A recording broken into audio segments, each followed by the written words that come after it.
Hello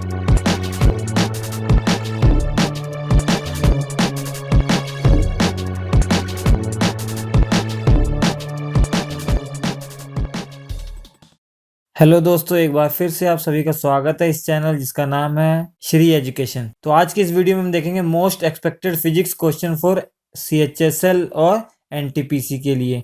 SSC CHSL और RRB NTPC का जो मेंस एग्जाम है उसमें जो मोस्ट एक्सपेक्टेड क्वेश्चन है फिजिक्स के, वो उनको हम देखेंगे कि ये क्वेश्चन जो है आज के, ये ऐसे क्वेश्चन है जो किसी ना किसी गवर्नमेंट एग्जाम में ये आए हुए हैं पिछले साल, और यही बार बार यही कंसेप्ट बार बार रिपीट हो रहे हैं। हमने इससे पहले 8 से लेकर 13 जनवरी तक जो भी एग्ज़ाम हुए हैं SSC CHSL के, उसका रिव्यू किया है। हमने देखा है कि मिनिमम 2 या 2 से ज़्यादा क्वेश्चन फिजिक्स के आ रहे हैं। हर शिफ्ट में देखा मिनिमम 2 क्वेश्चन तो मिल रहे हैं फिजिक्स के, वो मिल रहे हैं बहुत ईजी मिल रहे हैं। जो हम कंसेप्ट, जो हम क्वेश्चन सारे डिस्कस करने वाले हैं, इन्हीं कंसेप्ट्स पे वो क्वेश्चन आपसे पूछे जाएंगे। तो फिजिक्स जो है वो बहुत इंपॉर्टेंट रोल निभा रहा है SSC CHSL के एग्जाम में, और NTPC मेंस में भी इसके आने की एक्सपेक्टेशन है। तो जो ये क्वेश्चंस हैं, इन्हें एज ए क्वेश्चन मत लीजिए, इन्हें एज ए कंसेप्ट लीजिए। ये जो कंसेप्ट बताने जा रहा हूँ, इससे बेस पे बहुत सारे क्वेश्चन आप आसानी से सॉल्व कर सकते हैं। आइए शुरू करते हैं most expected physics question for SSC CHSL और NTPC। सबसे पहला क्वेश्चन है ये कि SI unit of luminous intensity. Luminous intensity की SI यूनिट क्या होती है?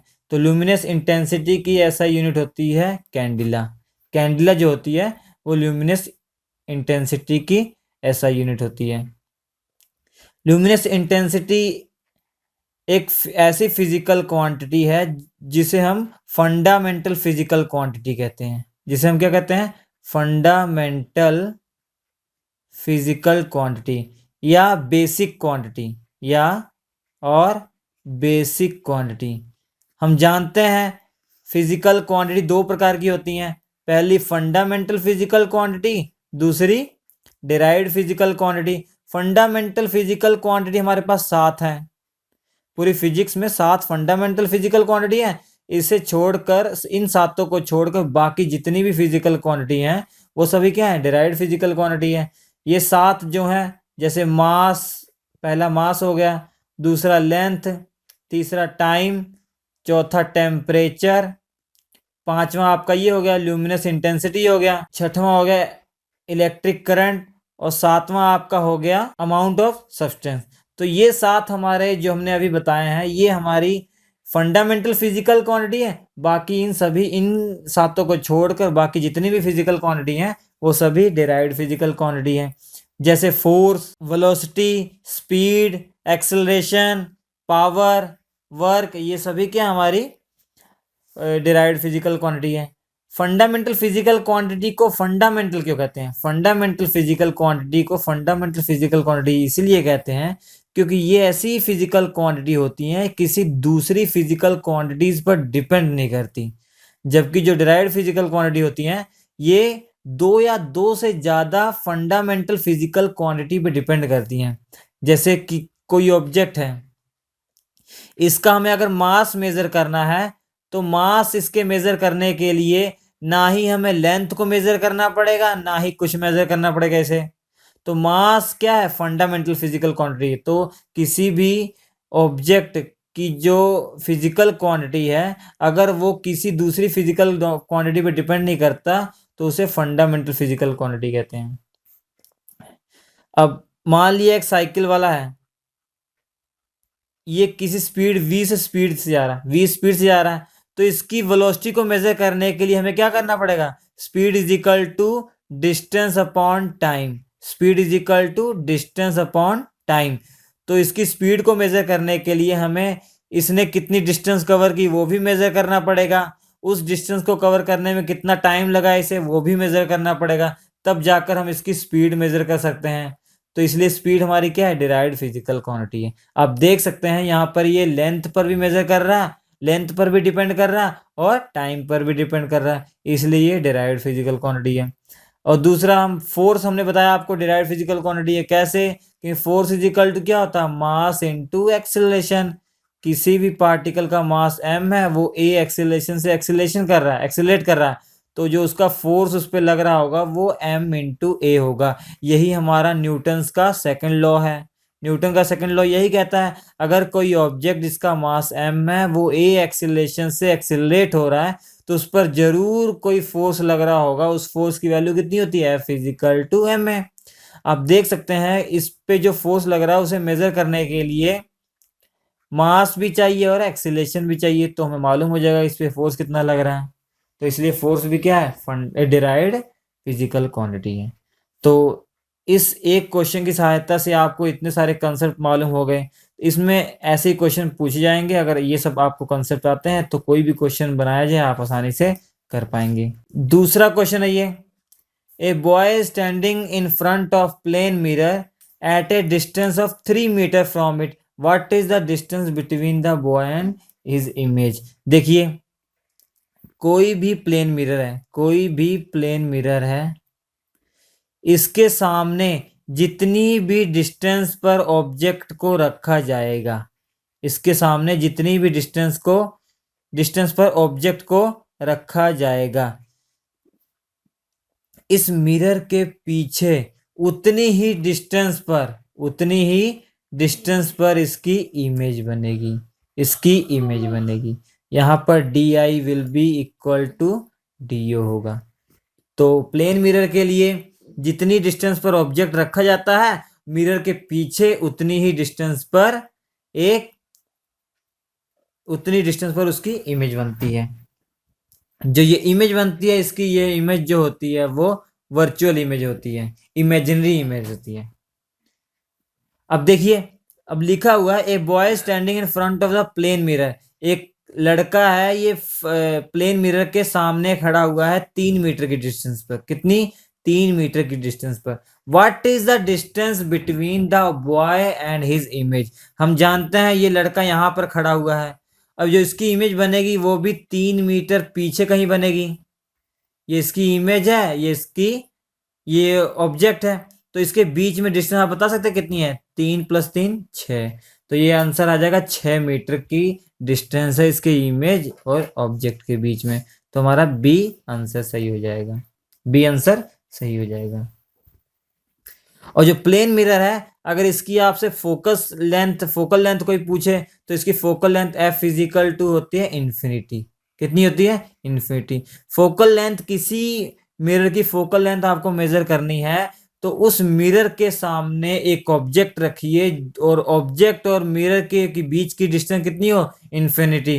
तो इमेज और मिरर के बीच की जो डिस्टेंस होगी वही फोकल लेंथ कहलाएगा। मान लिया ये हमारा प्लेन मिरर है, अब हमें फोकल लेंथ निकालना है। तो हम क्या करेंगे, सबसे पहले इस मिरर के सामने इन्फिनिटी डिस्टेंस पर एक ऑब्जेक्ट रख दिया। अब इसकी इमेज जहां बनेगी, इमेज और इस प्लेन मिरर के बीच की जो डिस्टेंस होगी वो क्या कहलाएगी, वो इसकी फोकल लेंथ कहलाएगी। तो हम जानते हैं कि अगर ऑब्जेक्ट को इन्फिनिटी डिस्टेंस पर रखा तो इमेज भी यहां से इन्फिनिटी डिस्टेंस पर बनेगा। तो हम जानते हैं कि ऑब्जेक्ट अगर इन्फिनिटी पर रखा हो तो इमेज जहां पे बनती है वो फोकल पॉइंट कहलाता है, और इस मिरर और इमेज के बीच की डिस्टेंस क्या कहलाती है, फोकल लेंथ कहलाती है। तो फोकल लेंथ क्या हो जाएगा, इन्फिनिटी हो जाएगा। तो प्लेन मिरर की फोकल लेंथ कितनी होती है, इन्फिनिटी होती है। और दो मिरर और होते हैं, स्फेरिकल मिरर और होते हैं। एक होता है कॉनकेव मिरर, एक होता है कॉन्वेक्स मिरर। एक कॉनकेव मिरर और कॉन्वेक्स मिरर। कॉनकेव मिरर ये आपका है कॉनकेव मिरर, कॉन्वेक्स मिरर और ये आपका है कॉन्वेक्स मिरर। इन दोनों के लिए फॉर्मूला होता है 1/u + 1/v = 1/f। 1/u + 1/v = 1/f, where u क्या है, मान लिया ये हमारा क्या है, मिरर है। मिरर के सामने यहां पर मैंने ऑब्जेक्ट रख दिया, यहाँ पर मैंने ऑब्जेक्ट रख दिया। ऑब्जेक्ट और ये वाला जो पॉइंट है ये पोल कहलाता है, इसका मिड पॉइंट। पोल और ऑब्जेक्ट के बीच की डिस्टेंस मैंने मान लिया कुछ है, तो यही डिस्टेंस ऑब्जेक्ट और पोल की बीच की जो डिस्टेंस होती है वही यू कहलाता है। अब मान लिया इसकी इमेज कहीं बन रही है, इसकी इमेज कहीं बन रही है, इसकी इमेज मैंने मान लिया यहाँ पर बन रही है। इसकी इमेज कहाँ बन रही है? यहाँ पर बन रही है।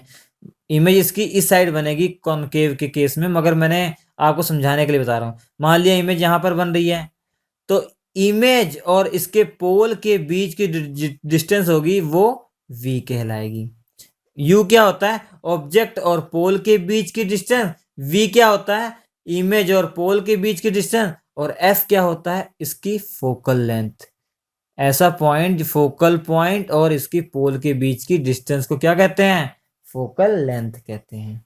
ऐसे इसके बाद मैं एक वीडियो बनाऊंगा जिसमें फिजिक्स के जितने भी कंसेप्ट हैं किसी भी गवर्नमेंट एग्जाम के लिए, वो लगभग 1 घंटे या 40-45 मिनट का वीडियो होगा। जितने भी क्वेश्चन आ सकते हैं उन सब पे कंसेप्चुअल उसे मैं उसके नाम देता हूँ एक फिजिक्स कैप्सूल।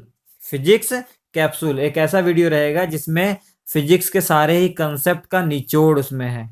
तो वो अगर आप 40-45 मिनट का वीडियो देख लेते हैं तो फिजिक्स का कोई भी क्वेश्चन आ जाए किसी भी गवर्नमेंट एग्जाम के लिए आप आसानी से कर सकेंगे कम समय में। तो इसके बाद मैं वो वीडियो बनाऊंगा। 2 पार्ट में वीडियो रहेगा वो। पहले 20-22 मिनट का रहेगा, दूसरे पार्ट में 20-22 मिनट का रहेगा। उसकी सहायता से आप कोई भी क्वेश्चन किसी भी गवर्नमेंट एग्जाम में कोई भी फिजिक्स का क्वेश्चन हो वो आसानी से हो जाएगा आपसे।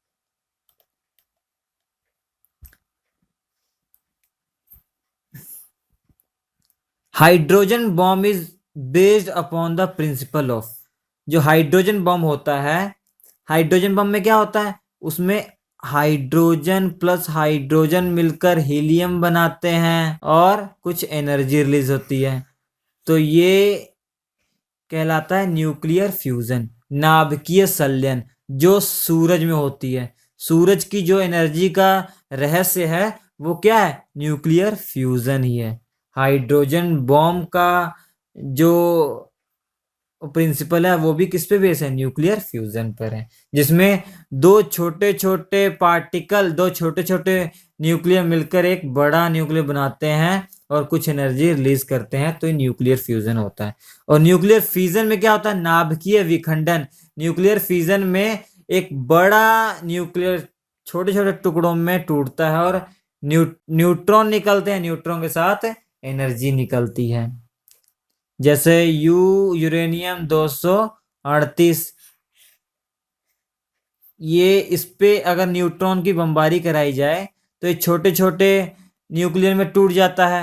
जब ये छोटे छोटे न्यूक्लियर में टूटता है साथ में और न्यूट्रॉन निकलते हैं, 3 न्यूट्रॉन निकल गए, 3 न्यूट्रॉन फिर ये इस पे टकराएंगे, फिर ये टूटेगा। ऐसे ऐसी अनकंट्रोलेबल चेन चलती रहती है, उसके कारण बहुत बड़ा धमाका होता है, बहुत ज्यादा एनर्जी रिलीज होती है। उस फिनोमिना को कहते हैं न्यूक्लियर फ्यूजन कहते हैं। जो नेक्स्ट क्वेश्चन है, the south pole of the earth magnet is near the geographical.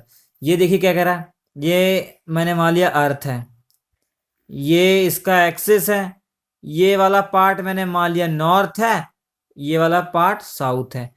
ये वाला पार्ट नॉर्थ मतलब जियोग्राफिकल नॉर्थ है, ये इसकी डायरेक्शन नॉर्थ, इसकी दिशा है, ये जियोग्राफिकल नॉर्थ है और ये जियोग्राफिकल साउथ है। अब एक अर्थ का एक मैग्नेट है, हमने पढ़ा, हम जानते हैं अर्थ का एक मैग्नेट होता है।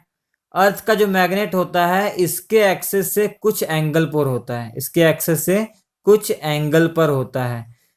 जहां पर इसका जियोग्राफिकल नॉर्थ होता है वहां पर इस मैग्नेट का साउथ पोल होता है।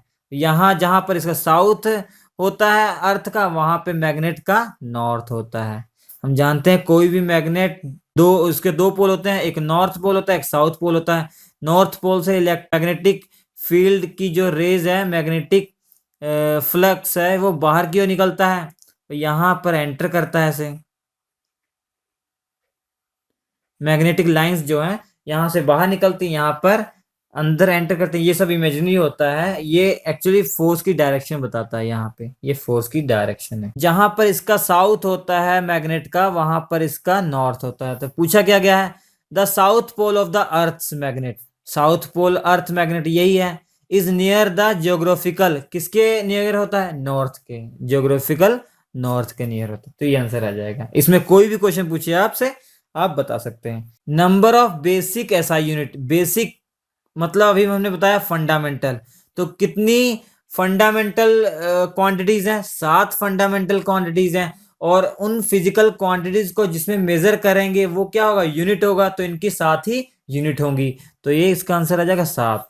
तो 7 फंडामेंटल क्वांटिटीज हैं और उनकी 7 ही फंडामेंटल यूनिट्स हैं।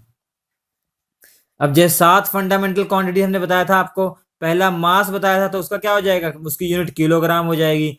दूसरा हमने बताया था लेंथ बताया था तो उसकी मीटर हो जाएगी। तीसरा टाइम बताया था तो उसका सेकंड हो जाएगा। चौथा टेम्परेचर बताया था, उसका केल्विन हो जाएगा, डिग्री सेल्सियस हो जाएगा और फ़ारेनहाइट हो जाएगा। पांचवा हमने आपको बताया था ल्यूमिनस इंटेंसिटी, उसकी हमने बताया था आपको कैंडेला, पहला वाला क्वेश्चन था ये। उसका 6 जो है अमाउंट ऑफ सब्सटेंस, उसकी होती है मोल।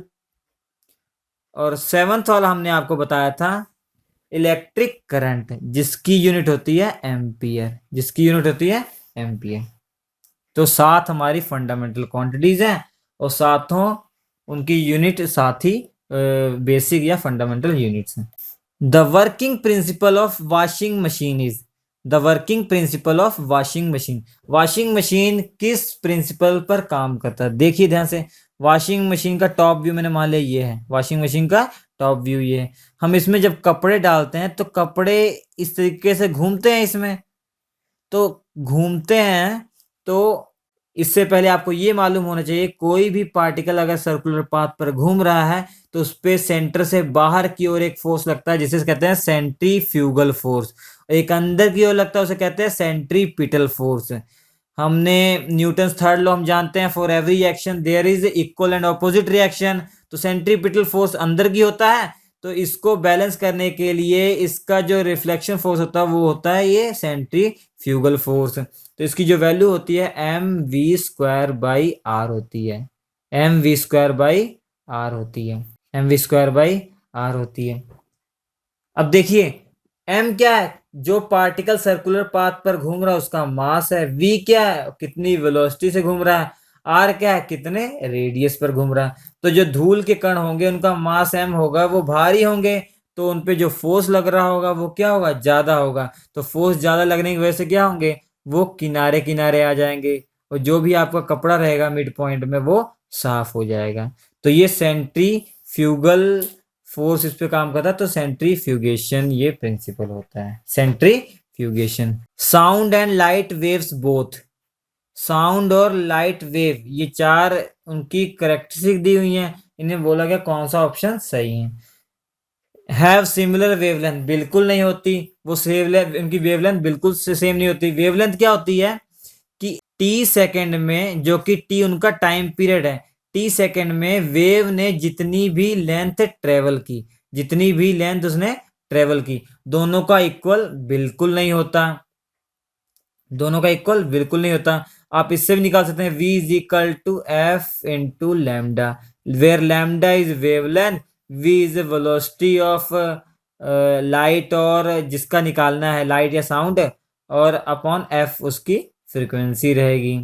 तो दोनों की लैम्डा सिमिलर तो नहीं होती, क्योंकि उनकी वेलोसिटी में बहुत जमीन आसमान का फर्क होता है, फ्रीक्वेंसी में भी होता है, तो वेवलेंथ तो हो नहीं सकता। Obey the laws of reflection, ये होगा, ये हो सकता होगा, क्योंकि जब ये लाइट किसी प्लेन पर पड़ती है तो वो क्या होती है, उस प्लेन से उसका कुछ पार्ट रिफ्लेक्ट हो जाता है, कुछ पार्ट उसका रिफ्रैक्ट, क्या रिफ्रैक्ट और रिफ्लेक्ट हो जाता है। तो यहाँ पे लाइट भी रिफ्लेक्ट होती है, मगर हम जानते हैं जब साउंड आएगी, साउंड भी क्या होती है, सरफेस से रिफ्लेक्ट होती है। तो दोनों क्या करते हैं, obey the law of reflection.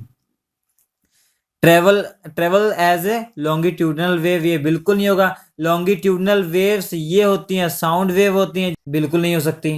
Travel through vacuum, sound wave vacuum में नहीं ट्रेवल कर सकती है। आप सभी को मालूम होना चाहिए जो साउंड वेव होती है वो इनको ट्रेवल करने के लिए मीडियम की जरूरत पड़ती है, जबकि जो लाइट वेव है ये वैक्यूम में भी ट्रेवल हो सकती है। तो ऑप्शन हमारा बी सही होगा। In an electric motor the energy transformation is from, बहुत इजी क्वेश्चन है ये। तो हम जानते हैं जो इलेक्ट्रिक मोटर होता है वो क्या करता है, वो इलेक्ट्रिकल एनर्जी को मैकेनिकल एनर्जी में कन्वर्ट करता है। तो हमारा आंसर ये हो जाएगा, वो इलेक्ट्रिकल एनर्जी को मैकेनिकल एनर्जी में कन्वर्ट करता है। जबकि मैकेनिकल एनर्जी से को इलेक्ट्रिकल एनर्जी में कौन कन्वर्ट करता है, ये डायनेमो करता है, ये डायनेमो करता है। ये भी क्वेश्चन पूछा हुआ है बहुत बार एग्जामों में। तो मैकेनिकल एनर्जी को इलेक्ट्रिकल एनर्जी में कौन कन्वर्ट करता है, डायनेमो करता है। और इलेक्ट्रिक मोटर क्या करता है, इलेक्ट्रिकल एनर्जी को मैकेनिकल एनर्जी में कन्वर्ट करता है। जैसे हमारे घरों में जो मोटर लगी होती है पानी खींचने वाली, तो वो हमारा इलेक्ट्रिक मोटर का एग्जाम्पल है, इलेक्ट्रिक मोटर का एग्जाम्पल है। The focal length of a plane mirror, ये हमने अभी आपको बताया था कंसेप्ट, देखिए वही क्वेश्चन आ गया ना, उसका होता है इन्फिनिटी। कोई भी प्लेन मिरर है या कोई भी मिरर है, उसकी हमें फोकल लेंथ निकालनी है, तो उस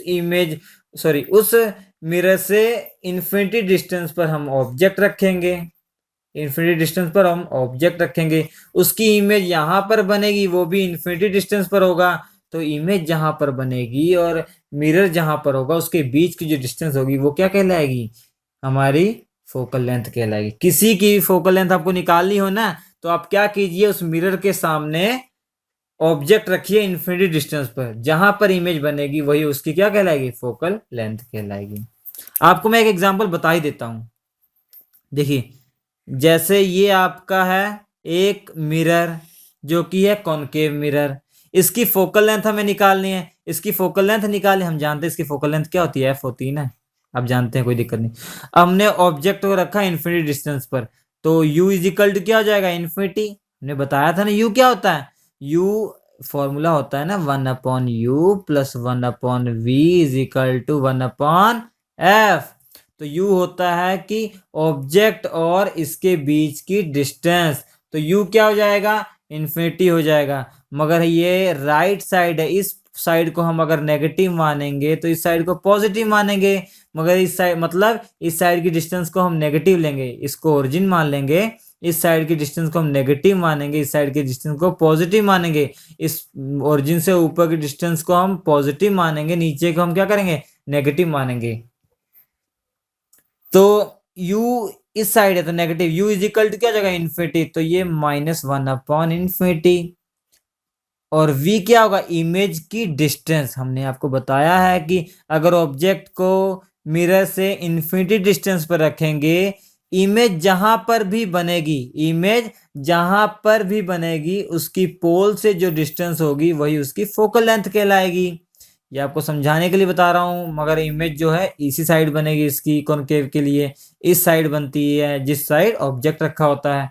तो 1/v is equal to 1/f। 1/इन्फिनिटी आपको मालूम होना चाहिए 0 होता है, तो v इज इक्वल टू क्या आ गया, f आ गया। तो मतलब जो डिस्टेंस होगी इमेज की वही क्या कहलाएगा, फोकल लेंथ। तो v is equal to f आ गया, कंसेप्ट समझ में आ गया। तो किसी की मिरर की हमें फोकल लेंथ निकालना है, तो क्या कीजिए, आप उस मिरर से इन्फिनिटी डिस्टेंस पर एक ऑब्जेक्ट रखिए, उसकी इमेज जहां पर बनेगी उस इमेज की डिस्टेंस उसके पोल से मेजर कीजिए, वही क्या कहलाएगा, फोकल लेंथ कहलाएगा। तो v हम जानते हैं, इमेज की डिस्टेंस है पोल से, वो f के बराबर आ रही, मतलब इसकी फोकल लेंथ कितनी है, f है। ए डायनेमो कन्वर्ट्स, डायनेमो क्या करता है बच्चों, डायनेमो मैकेनिकल एनर्जी को इलेक्ट्रिकल एनर्जी में कन्वर्ट करता है। तो इसका आंसर क्या हो जाएगा, बी। डायनेमो क्या करता है, मैकेनिकल एनर्जी को इलेक्ट्रिकल एनर्जी में कन्वर्ट करता है। अब देखिए जो बड़े बड़े बांध होते हैं, बड़े बड़े डैम होते हैं, वहां पर जो इलेक्ट्रिसिटी जनरेट की जाती है वो उसका एग्जाम्पल डायनेमो है। वहां पर देखिए पानी के प्रेशर के कारण व्हील्स घूमते हैं, व्हील्स घूमते हैं मतलब मैकेनिकल वर्क हो रहा है, व्हील घूमने के कारण क्या हो रही है, इलेक्ट्रिसिटी जनरेट हो रही है, तो मैकेनिकल एनर्जी क्या हो रही है, इलेक्ट्रिकल एनर्जी में कन्वर्ट हो रही है। Which of the following is used in oven, जो ओवन है हमारे घरों में होता है किचन में, जिनमें हम खाना रखते हैं, वो खाना पक जाता है, किसी चीज को ड्राई करने में काम आता है, तो वो इनमें से किस रेस पे काम करता है, वो उसमें होती है माइक्रोवेव्स, उनमें जो होती हैं माइक्रोवेव्स होती हैं, उसका नाम ही होता है माइक्रोवेव ओवन, इसलिए उसका नाम ही होता है माइक्रोवेव ओवन। तो उसमें माइक्रोवेव जो होती है उसी बेस पे ये काम करता है। ठीक है, नेक्स्ट क्वेश्चन है, decibel is the unit of, जो डेसिबल होती है ये साउंड की इंटेंसिटी को मेजर किया जाता है। बोला जाता है ना कि ये जो गाना है ये 4 डेसिमल पर चल रहा है, ये गाना है 10 डेसिमल पर चल रहा है, तो ये क्या होती है, इंटेंसिटी ऑफ साउंड होती है। Decibel is unit of intensity of sound. Next question है, the ozone layer in the atmosphere is at a height of about, एक ये अर्थ है, जो ओजोन लेयर होती है वो अर्थ सरफेस से लगभग कितना ऊंचाई पर है, तो ये आपको ये 49.34 किलोमीटर लगभग, ये अर्थ सरफेस से कितना 49.34 किलोमीटर लगभग, तो इसमें से ऑप्शन है ये 50 सही रहेगा, 50 किलोमीटर है। ठीक है, Newton is use to measure, Newton का यूज किसको मेजर में करने में काम आता है, फोर्स का, फोर्स की यूनिट होती है न्यूटन, तो ये फोर्स है। और न्यूटन के 3 लॉ हैं, first law, second law, third law. First law में ये कहता है अगर कोई भी ऑब्जेक्ट है, कोई भी ऑब्जेक्ट है, ये या तो रेस्ट पर रखा हुआ है v इज इक्वल टू 0 और v is equal to constant, v is equal to constant, कोई ऑब्जेक्ट है वो या तो रेस्ट पर है या तो कांस्टेंट स्पीड से ट्रेवल कर रहा है, तो उस पर जो लगने वाला फोर्स होगा ना रिजल्टेंट, वो 0 होगा। ये बताया था न्यूटन फर्स्ट लॉ, ये कहता है Newton first law. Newton first law क्या कहता है, कोई भी ऑब्जेक्ट रेस्ट पर तभी होगा या कांस्टेंट स्पीड पर से तभी चलेगा जब उस पर लगने वाला रिजल्टेंट फोर्स 0 हो जाएगा। दूसरा क्या कहता है, अगर किसी ऑब्जेक्ट पर जो रिजल्टेंट फोर्स है वो नॉन जीरो है, वो कितना है, नॉन जीरो है, तो वो एक्सेलरेशन मोशन करने लग जाएगा, एक्सेलरेशन मोशन करने लग जाएगा, तो उसका एक्सेलरेशन कितना होगा, a is equal to F by M या F is equal to M A. अगर दूसरी लैंग्वेज में बोले, अगर कोई भी पार्टिकल या कोई भी ऑब्जेक्ट ए एक्सेलरेशन से एक्सेलरेट हो रहा है, उसका मास एम है, तो उस पर जो फोर्स लग रहा होगा रिजल्टेंट, उसकी वैल्यू होगी F is equal to M में। ठीक है, या ऐसे ही बोल सकते हैं, अगर किसी पार्टिकल पर एफ फोर्स लग रहा है तो वो जरूर एक्सेलरेट मोशन करेगा, उसका एक्सेलरेशन कितना होगा, a is equal to F by M. तो जहां पर बच्चों फोर्स होगा वहां पर एक्सेलरेशन तो होगा ही होगा, जहां पर एक्सेलरेशन है वहां पर फोर्स तो होगा ही होगा।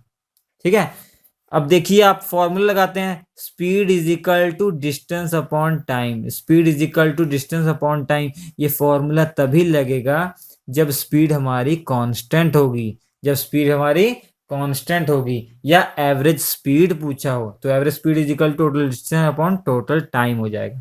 अगर हमारी स्पीड कांस्टेंट नहीं है, स्पीड मतलब बदल रही है, तो हम जान रहे हैं अगर स्पीड बदल रही होगी तो एक्सीलरेशन आ जाएगा, तो एक्सीलरेशन मतलब उस ऑब्जेक्ट पर फोर्स लग रहा है। अगर एक्सीलरेशन आ गया पिक्चर में तो ये फॉर्मूला नहीं लगाएंगे, तो फॉर्मूला क्या लगाएंगे, उसकी स्पीड बदलती रहेगी तो formula v is equal to u plus a t लगाओगे आप, या s is equal to u t plus half a t square लगाओगे आप, जो तीनों इक्वेशन है वो लगाओगे, या v square is equal to u square plus 2s लगाओगे। ये 3 फॉर्मूले जो हैं ये लगाओगे अगर एक्सीलरेशन पिक्चर में आ गया। ठीक है, अगर एक्सीलरेशन 0 है तो ये वाला फॉर्मूले लगेंगे, ये वाला लगेगा, ये कांस्टेंट, ये यूनिफॉर्म स्पीड के लिए, ये नॉन यूनिफॉर्म स्पीड के लिए।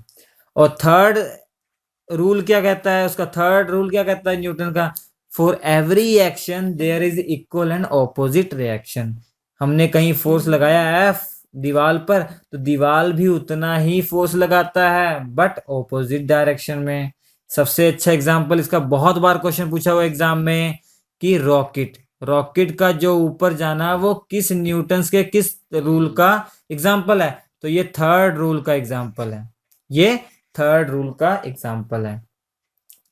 ये ऊपर की ओर जाता है और जो गैसेस होती हैं वो नीचे की ओर फोर्स लगाती हैं, गैसें क्या होती हैं नीचे की ओर फोर्स लगाती हैं और ये ऊपर की ओर फोर्स लगता है। तो नीचे की ओर फोर्स लगता है, ऊपर की ओर फोर्स लगता है। For every action there is reaction, तब जाकर ये ऊपर की ओर जाता है। देखिए जो नेक्स्ट क्वेश्चन है वो पूछ रहा है the loudness of sound depends upon, जो साउंड की जो लाउडनेस होती है वो किस पे डिपेंड करती है, उसकी वेलोसिटी पर बिल्कुल नहीं करती, उसकी पिच पर बिल्कुल नहीं करती, उसके एम्पलीट्यूड पर करती है, उसके एम्पलीट्यूड, एम्पलीट्यूड पर, मतलब एम्पलीट्यूड मतलब वो मैक्सिमम वैल्यू उसकी, उसकी ये एम्पलीट्यूड, इसकी ये वैल्यूज, जितनी ज्यादा वैल्यूज होगी उतना ज्यादा इसका साउंड की आवाज होगी, उसकी लाउडनेस उतनी होगी। वेवलेंथ पर डिपेंड नहीं करती।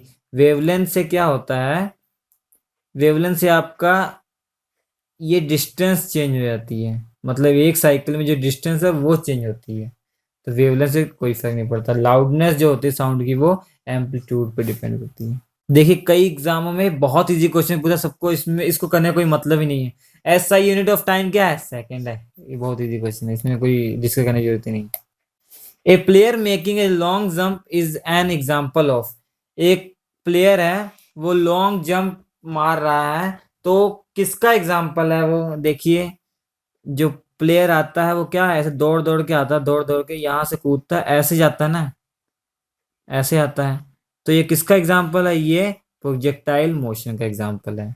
इसमें टू डायमेंशन मोशन है ये, तो टू डायमेंशन मोशन क्या कहलाता है, प्रोजेक्टाइल मोशन कहलाता है। एक देखिए ये एक्स डायरेक्शन इसको मान लिया, ऊपर वाई डायरेक्शन मान लिया, तो एक्स डायरेक्शन में भी गति कर रहा है, ट्रेवल कर रहा है, और ऊपर भी जा रहा था, तो ये वाई डायरेक्शन में भी, तो दो टू डायमेंशन की गति है, तो ये प्रोजेक्टाइल मोशन कहलाता है। रोटेटरी मोशन तो होगा नहीं, रोटेटरी मोशन तब होगा जैसे पहिया घूमता हुआ जा रहा, तो ये होगा नहीं।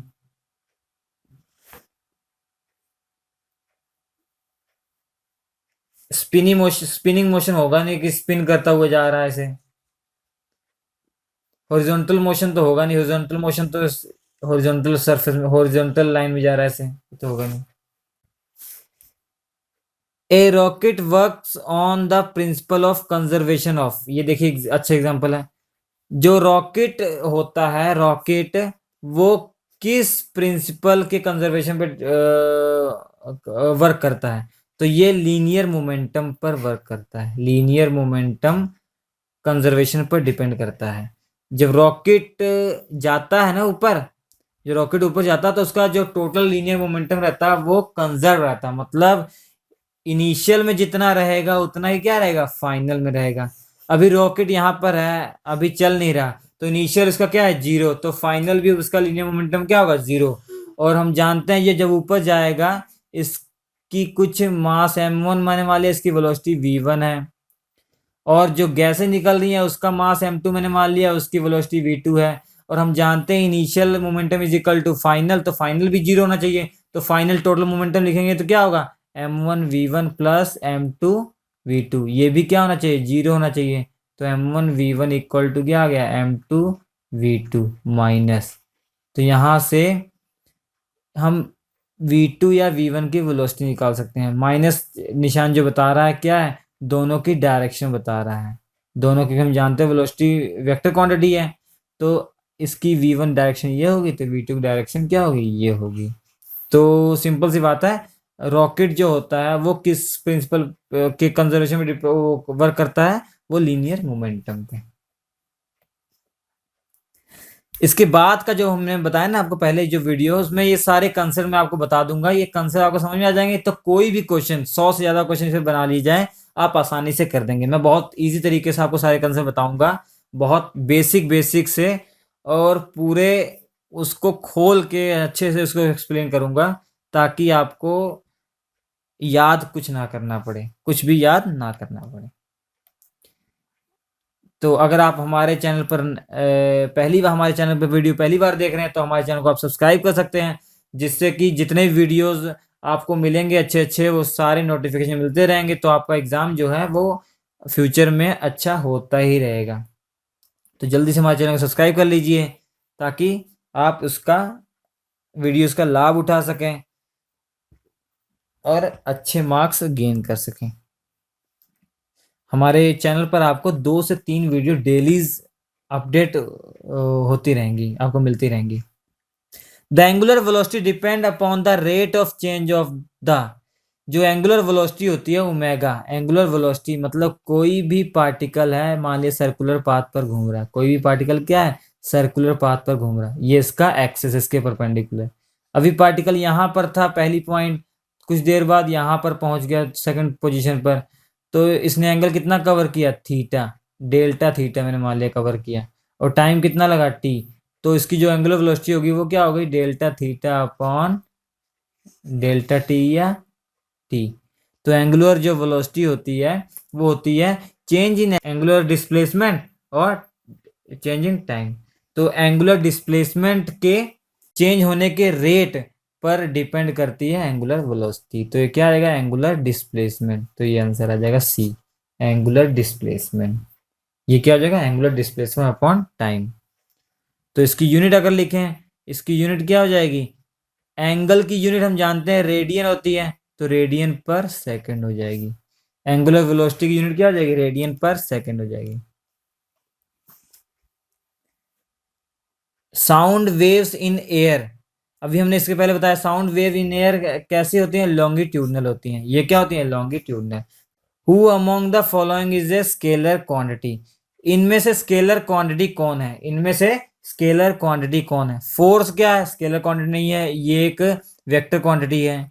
स्केलर क्वांटिटी, देखिए वेक्टर क्वांटिटीज दो प्रकार की होती हैं, ये पहली होती है स्केलर, दूसरी vector.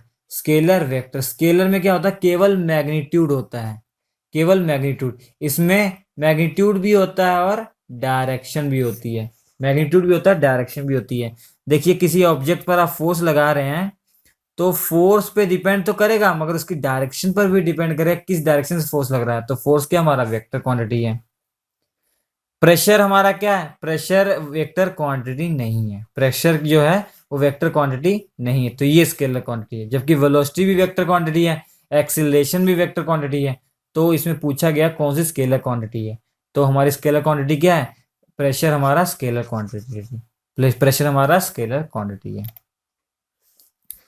Sound of frequency below 20 hertz is called, 20 hertz से ज्यादा 20 हर्ट्ज से कम फ्रीक्वेंसी वाले साउंड को क्या कहते हैं, इन्हें कहते हैं इंफ्रासोनिक साउंड, इंफ्रासोनिक साउंड कहते हैं। SI unit of SI unit for the surface tension, SI unit for the surface tension, surface tension की एसआई यूनिट क्या है, देखिए जो टेंशन होता है वो किसी भी, जैसे पानी मैंने मान लिया, इस पे पूरा जो लगने वाला फोर्स एफ है, तो जो पर मीटर लेंथ पे जो फोर्स लगता है उसी को सरफेस टेंशन कहते हैं। तो फोर्स अपॉन एल, ये इसका फॉर्मूला होता है। फोर्स की यूनिट क्या होती है, न्यूटन, तो ये क्या हो जाएगा इसका, न्यूटन पर लेंथ कितना, मीटर, तो न्यूटन पर मीटर, तो इसका आंसर आ जाएगा सी। ऐसा unit of tension surface tension क्या होगा, न्यूटन अपॉन मीटर। देखिए सरफेस टेंशन और केबल टेंशन वो अलग अलग दो चीजें हैं। सरफेस टेंशन की यूनिट न्यूटन पर मीटर है, अगर केबल टेंशन होता जैसे स्ट्रिंग में टेंशन आ गया तो वहां पे उसकी यूनिट होगी न्यूटन होगी, ठीक है, बट यहाँ पे surface tension. Radio activity was discovered by, ये ध्यान से देखिए, बहुत स्टूडेंट गर्ल्स लगा कर आते हैं इसका आंसर, सब लगा के आते हैं मैरी क्यूरी लगा कर आते हैं, बट इसका आंसर जो है हेनरी बैक्यूरेल है। जो रेडियो एक्टिविटी की डिस्कवर ये हेनरी बैक्यूरेल ने किया था। किसने किया था, हेनरी बैक्यूरेल ने। If a bomb drop from an air explode in mid air, तो क्या बढ़ जाएगा, तो उसकी काइनेटिक एनर्जी बढ़ जाएगी। क्या बढ़ जाएगी, काइनेटिक एनर्जी बढ़ जाएगी। देखिए एक बम को हमने ड्रॉप किया, एयरप्लेन से एक बम को ड्रॉप कर दिया, तो यहां पर आके ये फट गया, यहां पर आके ये क्या हो गया, फट गया। तो फटने के कारण क्या होगा, उसकी काइनेटिक एनर्जी बढ़ जाएगी। उनकी क्या हो जाएगी? काइनेटिक एनर्जी बढ़ जाएगी। उनका लीनियर मोमेंटम क्या रहेगा? कांस्टेंट रहेगा। इसके बाद का वीडियोस में आपको एक्सप्लेन कर देंगे। इसका लीनियर मोमेंटम कांस्टेंट रहेगा। लीनियर मोमेंटम कांस्टेंट के कारण अगर फोर्स सब निकालो, वेलोसिटी सबकी निकालोगे और वेलोसिटी को के कारण सबकी काइनेटिक एनर्जी निकालोगे तो हाफ mv² निकालोगे सबका, वो देखोगे आप, वो बढ़ जाएगा। तो काइनेटिक एनर्जी इसका बढ़ जाता है। तो इसका काइनेटिक एनर्जी क्या हो जाता है? बढ़ जाता है। और दूसरे तरीके से ये भी देख सकते हैं आप, जैसे जैसे नीचे आता जाता है इसकी वेलोसिटी क्या होती है? बढ़ती जाती है। इसकी वेलोसिटी v = u + gt होगी, क्योंकि नीचे क्या है? एक्सेलेरेशन, ग्रेविटी एक्सेलेरेशन है ना। तो v = u + gt, तो वेलोसिटी इसकी क्या होती है? इंक्रीज होती रहती है। तो इसकी वेलोसिटी की इंक्रीज होने के कारण इसकी काइनेटिक एनर्जी भी बढ़ जाती है।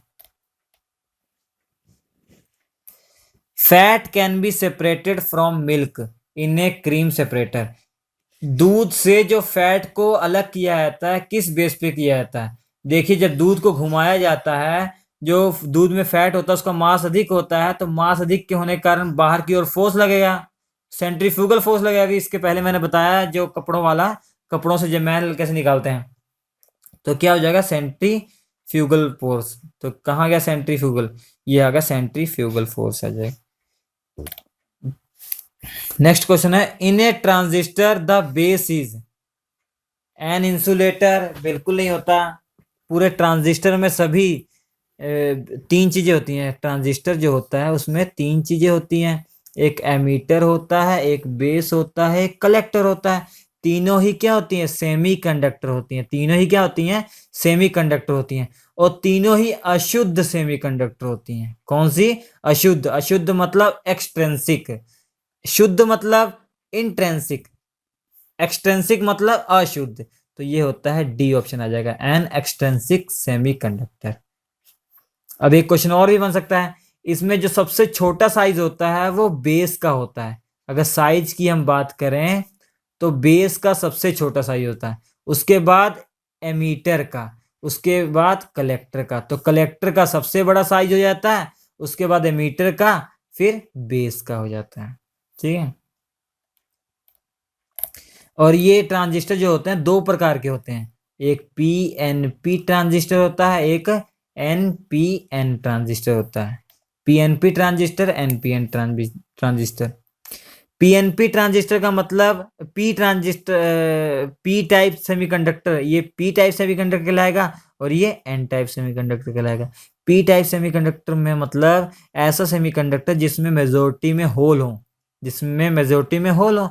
एन टाइप सेमीकंडक्टर जिसमें मेजोरिटी में क्या हो? इलेक्ट्रॉन हो, जिसमें इलेक्ट्रॉन हो, इसमें होल होते हैं। होल का मतलब absence of electron. Hole is nothing but absence of electron. जहां पर इलेक्ट्रॉन की कमी है वो मान लेते हैं वो होल है। Melting point of ice increase with increase of pressure. बिल्कुल नहीं। किसी भी बर्फ का, उस पर अगर हम प्रेशर बढ़ाएंगे तो वो बहुत जल्दी ही पिघल जाएगा, वो बहुत जल्दी पिघल जाएगा। जैसे हम जानते हैं नॉर्मल 0 डिग्री के बाद पिघलना शुरू हो जाता है, 0 डिग्री के बाद पिघलना शुरू हो जाता है। अगर प्रेशर बढ़ाएंगे तो ये -डिग्री, -30 डिग्री पर ही, -15 डिग्री पर ही पिघलना शुरू हो जाएगा। तो इसका जो मेल्टिंग पॉइंट है वो कम हो जाएगा। तो मेल्टिंग पॉइंट डिक्रीज होता है विद इंक्रीज इन प्रेशर। तो इसका बी ऑप्शन आ जाएगा। ठीक है। ये कुछ हमारे क्वेश्चन थे फिजिक्स के। इन क्वेश्चंस का देने का मतलब यही था कि ये किसी ना किसी एग्जाम में बहुत बार रिपीट किए हुए हैं, और जो भी एग्जाम आगे हो रहे हैं आपके, इन्हीं कंसेप्ट्स पे क्वेश्चन आ रहे हैं। तो अगर ये क्वेश्चन आप, ये वीडियो आप एक बार देख लेंगे तो लगभग बहुत सारे फिजिक्स के क्वेश्चन आप आसानी से कर सकते हैं। आपने देखा होगा इसके पहले जितने भी फिजिक्स के क्वेश्चन उसमें आए थे एसएससी सीएचएसएल के एग्जाम में, जो हमने आपको रिव्यू किया होगा, आप हमारे वीडियोस देख सकते हैं। उन रिव्यूज का कौन कौन से क्वेश्चन पूछे गए थे और उनको एक्सप्लेन भी हमने किया है। उनमें जो फिजिक्स के क्वेश्चन थे वो इसी कंसेप्ट, उनका जो कंसेप्ट है इसमें आपको मिल ही जाएगा। तो ये इसका देने का, इससे देखिए एक क्वेश्चन से आपको 5-10 क्वेश्चन हमने बता दिया रिलेटेड क्या क्या पूछे जा सकते हैं। और इसके बाद वाले वीडियो में आप देखेंगे फिजिक्स कैप्सूल को हम नाम देंगे, उसमें जितने भी कंसेप्ट होंगे फिजिक्स के सब आसानी से आप कर सकते हैं। वो बहुत ही ज़्यादा आपके लिए फ़ायदेमंद होगा। वो 40 से 45 मिनट आप लगाकर आप फिजिक्स के सभी क्वेश्चन सॉल्व कर सकते हैं। ठीक है, उनको उसको आप नोट्स बना सकते हैं उस लेक्चर का। वो नोट्स बना लेंगे तो आपको कहीं फिजिक्स बाहर पढ़ने की ज़रूरत ही नहीं है। वो हमने उसका पूरा निचोड़ रखा हुआ है, मतलब एनालिसिस करके क्या-क्या पूछा जाता है, कैसे-कैसे पूछा जाता है। आप जो भी क्वेश्चन देखेंगे पिछले साल का ना, उसमें से आपको मैच कर जाएगा, अगर वो कंसेप्ट आपको जो हम सिखाएँगे वो आता होगा। चल दोस्तों, आपको हमारा वीडियो ये अच्छा लगा हो तो प्लीज़ इसे लाइक, शेयर कीजिए अपने दोस्तों के साथ, और हमें कमेंट करके आप प्लीज़ आप बताइए कि आपको हमारा वीडियो कैसे लग रहे हैं, तो हम और से और वीडियो बना सकें, ताकि आप हमारे चैनल को सब्सक्राइब कर लीजिए, ताकि जितने वीडियोज़ हैं आपको उसका लाभ मिलता रहे। हमारा ये वीडियो देखने के लिए आपका बहुत-बहुत धन्यवाद।